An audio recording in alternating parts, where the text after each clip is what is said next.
Good evening and welcome to the first Derby debrief of the new season. Owen Bradley with former club captain Sean Barker alongside. After an opening day victory for Derby County, Conor Hourihane's first Derby goal, just 10 minutes from time, earns them a 1-0 victory over Oxford United. You'll hear from the goal scorer, you'll hear from the manager, Liam Rosenior, in a moment as well. But we kick off, as always, with some words from Barks.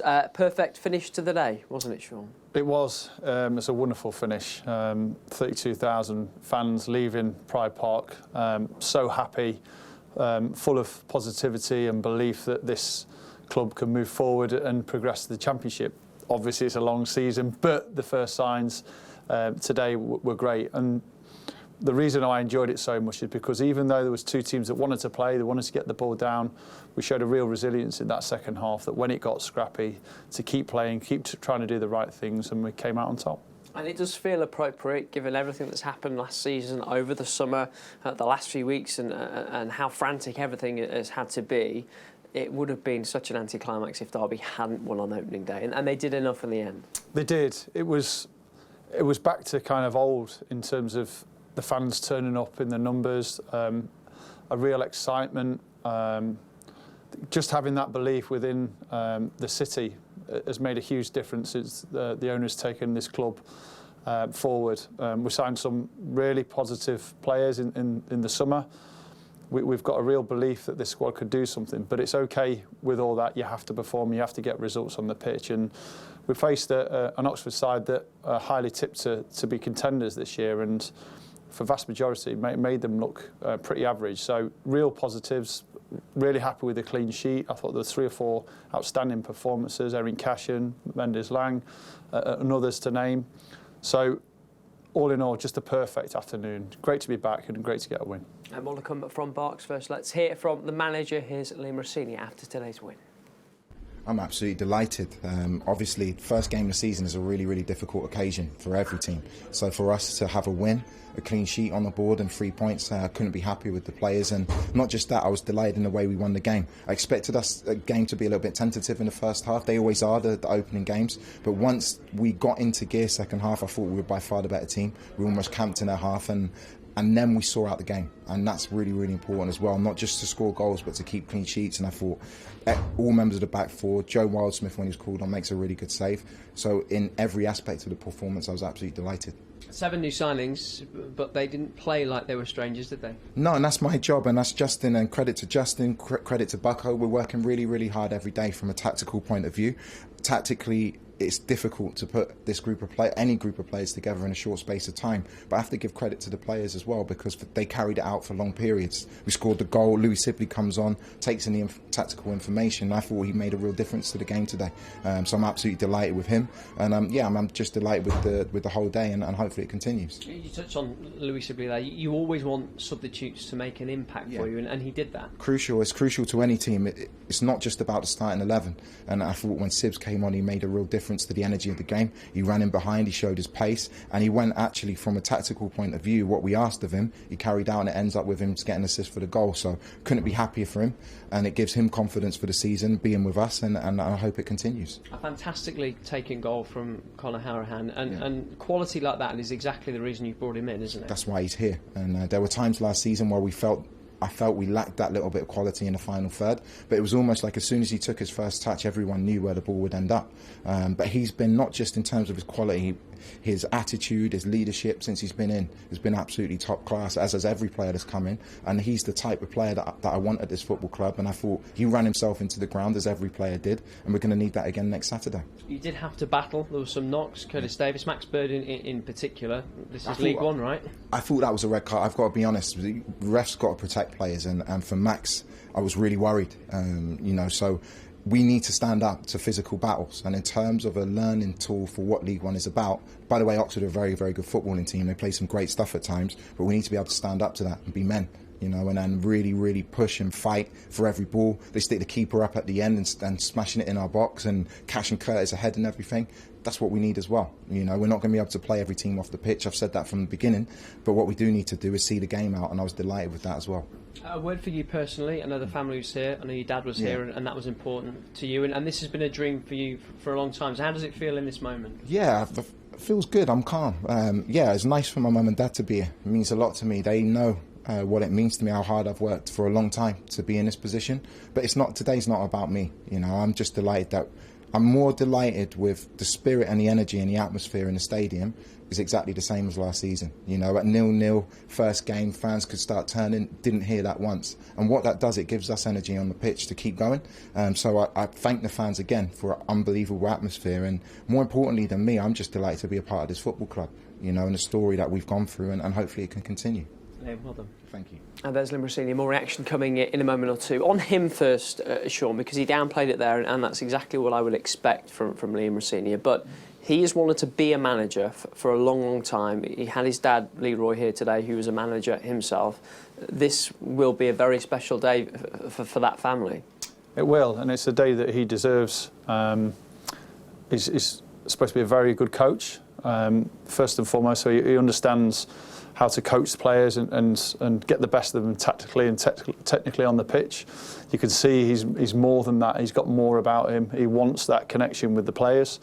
And he's been patient in this build-up. It's quite clear that he wanted the job before Wayne took it, and obviously had a little taste of it. And he was a big part of the success last season, a big part. And he's got the opportunity now to really put his own kind of stamp on the team and his style and the way he wants to play and how he wants to react post-match and how he wants to prep beforehand. You have little bits of inspiration from different managers you've had in the past and people you've worked with, but it's all about how you want to move forward. And he's got good support staff, he's got some good players, he's got the right idea to move forward, and I'm sure he's going to be a success. How much credit do you give him for the substitution? And I'm not saying that it changed the game, but Corey Smith comes off. The conservative option might have been Liam Thompson comes on in central midfield instead. Instead, it's Louis Sibley, who looked bright, who intercepted a couple of passes and got involved with a couple of challenges, as Louis Sibley does. But he also offers something a bit more, and he sets up the goal. Yeah, Louis Sibley is a player that can make a difference. We know that. We almost expect a little bit more from him every season. I thought he would really kick on last year, and he was frustrated at times and probably didn't play as much as he would have liked, but that consistency with his performance is a big part of his development. Now, if you want a match winner or you want someone that can change a game, he's definitely one of the options that he's got on the bench. And it just felt like the kind of game for him. There was a bit of bite in there. There was a little bit of kind of aggression, a little bit of bite, a little bit of kind of, I don't know, a willingness to want to compete. And he's always got that in him. But what I liked about him is his willingness to run forward, to go in beyond, pick up the ball, drive at defenders. And he ended up doing a really good job in terms of that right-hand side, drifting in onto left and finding Hourihane on that left-hand side. And I thought he made a huge impact.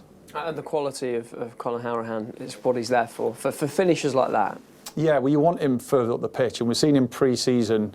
He's been given that freedom to roam around the pitch, to find little pockets, to try and get in that final third. And Liam picks up on it there. Last season, we got in advanced areas and we got into dangerous positions, but didn't make the most of it. And with his quality, in around the edge of the box, you're eager for him to be there. And his first touch was brilliant, and his finish was even better. One goal was enough to win it in the end. Derby had some really bright moments going forward. Started the game very well. Nathaniel Mendez-Lang, for spells, looked as though he might win the game on his own, didn't he? He did. He's been an outlet and a real standout in pre-season. Just his willingness to get the ball and use his athleticism, his pace, his power is really direct when he gets the ball. I think him and Knight have got a nice understanding between the two of them. And he was a handful the whole game. He had a couple of opportunities. One he should have done a little bit better. The other one was blocked on the line. But he was always a threat. And then we've seen it over pre-season. He's always been kind of the standout winger. And then Barkhuizen on the left-hand side drifts in and out of game. And I thought in the second half, he stepped up and started being a handful. But the way that we dealt with that scrappy second half at times made us stand out and made us kind of put the pressure onto Oxford. And I saw a bit of everything today, a bit of play in terms of controlling possession and the build. I saw a willingness to make forward runs when Louis Sibley came on. We saw crosses in the box, and we saw a willingness to compete and fight for every ball and not kind of be overawed by aggression and bad tackles and bad challenges and stop-start a game. They had a bit of everything. I'm delighted they got the 3 points. It was scrappy. It was nasty. It was a lot of the things that we think League One will be like. Maybe didn't think that Oxford United would be like, but I guess it shows that every team has that in them. And Lee Massini, we heard from a little bit earlier, not happy at all with the challenge on Max Bird, which a yellow card was shown for. He thought it was worse. I'm just curious about your view on it. I'm right in the middle. Old school centre half. I see it as a yellow card. He was aggressive in the tackle. He got the ball cleanly first, but I suppose that dangerous play, when it comes into kind of context, I think the ref could have given him a red card. I thought personally the yellow was the right decision, mainly because there'd been a few bad tackles as well beforehand. It was getting scrappy, it was getting a little bit nasty, and I didn't think it was quite enough to warrant the red, but everyone's got different opinions, and I'm still of the old school mentality. And I'm sure we will see plenty of contentious refereeing decisions this season on Rams TV. Let's hear from Derby's match winner today. Here's Conor Hourihane. Yeah, look, absolutely delighted. You know, great first and foremost to win the game. You know, for myself to score, obviously on top of that's an added bonus. But look, it's a great start. You know, there was an added energy in the stadium today. Obviously, with what's gone on, takeover, and so much expectancy. But delighted for everyone to go home today on a kind of a special day. You know, with the 3 points. You played in front of some big crowds, big atmospheres. What did you make of it inside Pride Park today? Yeah, no, it was brilliant. Look, every time I've played there, sometimes against the club, it's always been a good atmosphere. Lovely pitch, lovely stadium. Probably, like I said, an added energy today. First game of the season, 100 miles an hour. Everyone trying to do so much and try so hard, but look, just delighted to get away with the 3 points. Clean sheet as well is massive to add to it, and yeah, lovely start. Do you think it was a case of your quality just shone through as the game went on? Yeah, hopefully so. Look, I suppose you know, that's what the manager wants. You know, quality in the final thirds areas, and the lads at the back, you know, keep the clean sheets or whatever. But no, all in all, look, we know we have to play a little bit better. But we did create some good chances, especially in the second half. And look, we're new. We're trying to gel together as quickly as possible, and that will give the lads confidence moving forward now into next week again. I think if you asked me to describe a sort of textbook Conor Hourihane goal, it would be that one. How pleased were you with the finish? Yeah, look, I'm delighted. You know, I came here obviously look to play games, and you know, to add a little bit of moments here and there of quality, hopefully to win games, and as like I said, as debuts go, that's pretty pleasing. And the celebrations, I mean, it didn't look as though you're a new team. 7 new faces started today. You seem to have come together really quickly as a group. Yeah, look, we've had no choice. Obviously the season's crept up on us. You know, there's a lot of players needed, obviously, and probably even a couple of more along the way. But we've done a lot of work in the training ground, and we wanted to get off to a good start today. Oxford are a good side; they'll always be in around the top 6 in this league. So that was a tough test for us today, and we've come through it, which is great. Well done. Cheers. Conor Hourihane, Derby's man of the match at Pride Park Stadium today. Here are all the results from the opening day of the League One season. Victories for, amongst others, Forest Green Rovers, Cambridge United, Peterborough, who came from 2-0 down to win 3-2 at Cheltenham. Victory for Plymouth as well. Port Vale beat Fleetwood, and Wickham with a big 3-0 win over Burton Albion. The game of the day, arguably at Hillsborough. Sheffield Wednesday 3, Portsmouth 3, the final score. Lee Gregory, the former Ram, sent off in added time for Wednesday. And an interesting one to Accrington as well. 2-2 it finished against Charlton there. But the most important result, Derby 1, Oxford United 0. The Rams off to a winning start this season, and under David Clowes' ownership, the perfect day at Pride Park. There's more reaction on the website for you if you want it, dcfc.co.uk. That exclusive interview with the new owner will be available on all platforms for you tomorrow afternoon. We'll be back next Saturday. Until then, bye-bye.